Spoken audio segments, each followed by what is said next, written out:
Bonjour à tous, bonjour mes petites étoiles, bonjour mes abonnés et puis bonjour aussi aux balsams qui viennent se connecter en ce 18 juin 2024 sur cette chaîne. Cette chaîne que j'ai appelée le choix du papillon parce qu'on a toujours le choix de se métamorphoser à sa guise. Et il n'y a que nous qui pouvons faire ce changement et ce choix. Hier, on en a parlé d'ailleurs du changement et du choix. Si vous avez manqué la guidance, elle est toujours disponible sur le choix du papillon. Et si vous ne voulez pas en manquer, cliquez sur la clochette de notification quand vous serez abonné pour justement recevoir tous les rappels et toutes les dernières publications. Alors, je prends un message des accords Toltec ce matin qui résonnera peut-être en vous. Et je vous laisse vous installer confortablement. Et hop, on en a 3-4, ça en fait beaucoup là aussi. Donc on va continuer de demander un message pour les petites étoiles. Je prends conscience qu'à chaque fois que je juge les autres, je me juge moi-même et les mots que j'utilise en critiquant tel un poison émotionnel me reviennent en boomerang. Je ressens alors en moi les effets de la colère que je voulais produire chez l'autre. Donc, les mots-clés que je vais garder aujourd'hui seront conscience, la prise de conscience, le jugement, l'intolérance de fait ou l'intransigeance et puis évidemment le poison émotionnel. Miroir, miroir, dis-moi qui est l'autre, je te dirai qui je suis. On a tous quelque chose qui nous énerve, qui nous agace, qui nous met en colère chez les autres. Et souvent, quand ça nous énerve à tel point qu'on ne le supporte pas, c'est que, quelque part, on porte aussi en nous ce défaut, si je puis dire, ou ce trait de caractère, cette façon de faire qui ne nous convient pas. Donc, on le voit chez les autres, tout de suite, ça devient épidermique en termes de réaction. Mais par contre, quand c'est chez nous, on a beaucoup de mal à le voir. Hein. On voit plus facilement le brin de paille dans les yeux des autres plutôt que la poutre qu'on a dans le nôtre, comme on dit.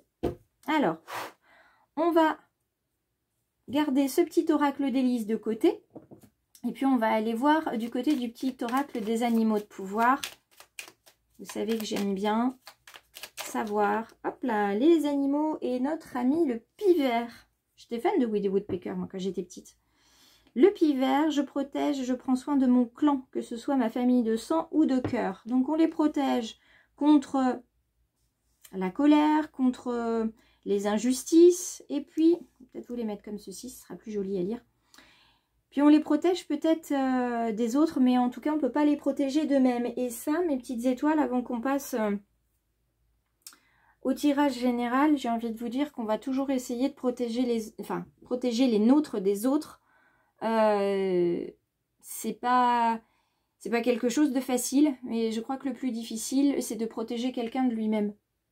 De ses travers, de ses addictions, de ses émotions, qui peuvent être destructrices quand il ne sait pas les gérer. Donc effectivement, on a aujourd'hui de la protection, beaucoup de protection et beaucoup de prise de conscience aussi.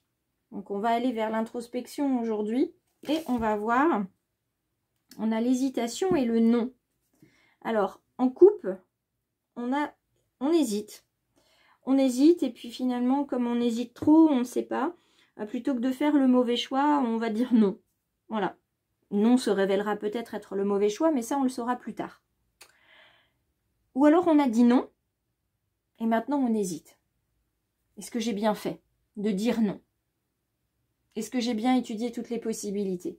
Donc là encore, beaucoup d'introspection, soit pour prendre une décision, qu'elle soit positive ou négative, mais au moins la décision est prise, soit la décision est prise et on revient voilà, sur cette décision en se disant est-ce que j'ai bien fait?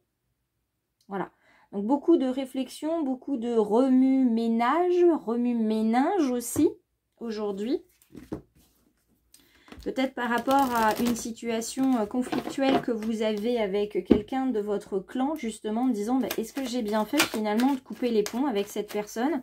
Est-ce que c'était vraiment le mieux pour moi? Est-ce que c'est le mieux pour elle aussi? Je lui ai jamais demandé ce qu'elle ressentait ou ce qu'il ressentait. Qu'est-ce que je fais? Est-ce que je retourne vers cette personne ou pas? Est-ce que je laisse comme ça? beaucoup d'hésitation qui arrive là. Et finalement, cette personne avec qui j'ai coupé les ponts, est-ce que je ne l'ai pas condamnée un petit peu trop vite? Vous voyez? Parce que ça peut arriver hein, sous le coup de la colère. Colère et tristesse, c'est jamais, ce sont jamais de bons ou de bonnes conseillères. Mais c'est souvent dans ce cas-là où on réagit. Hop, je fais comme hier pour ceux qui étaient avec moi. On retourne et nous avons la sérénité, le nom qui revient, l'ancrage, la sexualité et l'espoir. Donc avec ces cartes-là, ce qui ressort comme message et ce que j'ai comme ressenti au moment où je vous parle, c'est qu'il y a de la peur. Il y a de la peur d'avoir mal fait, il y a la peur de mal faire. Et justement au niveau du clan. Donc cette peur, elle n'est pas forcément fondée. Elle vient de vous, elle vient de l'extérieur. Elle peut venir aussi, tout simplement, elle peut venir de vies antérieures. Elle peut venir de votre éducation. La peur de mal faire, la peur de ne plus plaire, de perdre la gentillesse, la tendresse, l'amour de l'autre. Donc il y a beaucoup de peur. La carte du nom, on verra sur quoi elle est placée. La carte du nom, là, c'est une fin de non-recevoir. Donc si vous étiez jusqu'à présent dans une forme de sérénité, vous ne vous posiez même pas la question de savoir si c'était une bonne idée ou pas. Là, ça vous frappe en plein front, vous disant, bah non, en fait, c'était pas une bonne idée. Alors souvent, quand on manque d'ancrage, tout nous paraît une mauvaise idée. Donc il suffit de s'ancrer déjà. Une petite méditation d'ancrage, 10 minutes, c'est suffisant. Et puis on la répète sur une semaine. Et puis aussi, on écoute ses doutes, on les pose, on discute avec eux. Et on essaye de voir si ça vient de l'instinct, du cœur, ou si c'est simplement l'ego qui revient à fond de train pour vous dire, bah tu vois, hein, je te l'avais dit, hein, t'aurais dû m'écouter, etc., etc. Donc ces croyances un petit peu polluantes et ces phrases un petit peu pénibles. La carte de la sexualité, ici, elle parle de votre corps qui vous envoie des ressentis, ça c'est tout à fait normal. Et à ce moment-là, quand vous avez les ressentis du corps qui sont là, vous savez que vous allez pouvoir faire quelque chose, créer quelque chose dans la matière avec cette carte-là. Vous allez vous connecter avec vos mains. Souvent, hein, c'est avec vos mains, vous allez créer quelque chose. Ça vous brûle les mains. Vous savez pas, ça peut être justement du fluide énergétique. Ça peut être envie d'écrire quelque chose. Il faut que ça sorte, en fait. Et donc, à partir de ce moment-là, la carte, ici, de la sexualité, vous indique que vous êtes attiré vers une situation, attiré vers une personne. Vous avez ce ressenti peut-être d'espoir dans une situation, non pas de couple, mais relationnelle et familiale, là pour le coup, avec votre clan ou alors votre famille de cœur, il y a un espoir. Vous avez envie encore d'y croire. Alors soit vous allez suivre cette voie, soit vous allez vous dire, bah, encore une fois, je vais y aller. Je vais faire amende honorable, ou je vais écouter cette personne, ou je vais m'écraser, comme certains le disent, et puis en fait, il va se passer la même chose que d'habitude. Eh bien oui, si vous faites la même chose que d'habitude, vous ne pourrez pas avoir de résultats différents. Donc il faudrait appréhender cette situation différemment, en la regardant sous un autre angle. On regarde ce qui se cache derrière les cartes, la sérénité, la dualité. Donc visiblement, sous cette apparence de dualité, j'y vais pas, je corrige pas, je reprends contact, je reprends pas contact, vous avez la carte de la sérénité qui est ici et qui vous dit, bon ben, oh, respire, d'accord, respire, regarde en toi, revis tes souvenirs, est-ce que tu as été injuste envers toi, injuste envers l'autre? Est-ce que tu aurais pu faire différemment? Qu'est-ce que tu as envie de faire aujourd'hui et pour quelle raison le fais-tu? Si tu le fais pour l'autre, c'est à l'autre qu'appartiendra le pouvoir de réagir positivement ou négativement, et vous savez que les autres ne réagissent pas dans la même optique que vous l'aviez envisagé. D'accord? Parce que c'est votre perception et leur perception. Donc ici, c'est compliqué. Alors, là, visiblement, certains vont trancher, ça va être non, non, non, j'y retourne pas. Je m'empêche d'ailleurs d'y retourner. Je sais que j'ai été injuste, j'ai été critique, que je lui reproche des choses que je suis moi aussi capable de faire, mais il y a eu trop de mensonges, il y a eu trop de trahison, et je ne veux pas me retrouver encore dans ce cercle. Pour d'autres, ça va être le circuit inverse. Tout n'a été que mensonge, en fait, tout n'a été qu'illusion. Je me suis fourvoyée, j'ai interprété des signes, j'ai interprété des regards, des phrases, des non-dits, j'ai laissé ma confiance dans quelqu'un, j'ai écouté ce quelqu'un plutôt que cette personne de ma famille de cœur ou ma famille de sang, et je me suis laissée embarquer par ma colère ou par ma tristesse. Donc non, il faut que le cycle s'arrête. La carte de l'ancrage, quoi qu'il en soit, c'est une carte qui vous apportera du positif. Vous avez la carte du oui juste derrière. En vous ancrant, en faisant des méditations d'ancrage, vous allez voir la situation autrement. Vous allez pouvoir la revivre et vous allez la voir autrement. Et ainsi, ancré, vous allez vraiment pouvoir trouver des solutions parce qu'elles vont s'offrir à vous toutes seules comme des grandes. Les flammes sœurs. Alors dans cette carte, on a la flamme et on a les sœurs. Alors la flamme sœur, pour moi, dans mon interprétation ici, la flamme sœur, vous avez vraiment un lien très fort avec une femme de votre entourage, une amie, ou éventuellement une sœur, une mère, une tante, une cousine. Vraiment un lien très fort de dépendance. Et là, ce qu'on vous dit, c'est que vous ne pouvez pas créer, vous ne pouvez pas avancer sans elle, comme elle ne peut pas avancer sans vous. Voilà. C'est vraiment dans ce sens-là, les flammes sœurs, elles se ressemblent tellement que, eh bien, quand on a deux opposés qui sont là, ça se repousse, un petit peu comme les aimants. Alors que si on a les bonnes polarités, un yin et un yang, eh bien, ça se complémente et c'est vraiment magique à voir. Mais quand effectivement les deux s'opposent, c'est compliqué. La carte de l'amitié, elle révèle avec ceci que si vous faites le premier pas, effectivement, pour certains, ça va aller mieux. Effectivement, il y aura bien le soleil derrière le nuage qui va poindre et il y a peut-être là l'écriture d'un nouveau chapitre et une compréhension aussi de vous-même, une compréhension de cette personne-là. Il y a un lien fort, là on parle d'amitié, mais un lien d'attachement qui est fort et vous comptez sur ce lien parce qu'il est important et le fait d'avoir coupé les ponts, coupé le lien, ça a été un crève-cœur pour certains. Ça a vraiment été un crève-cœur.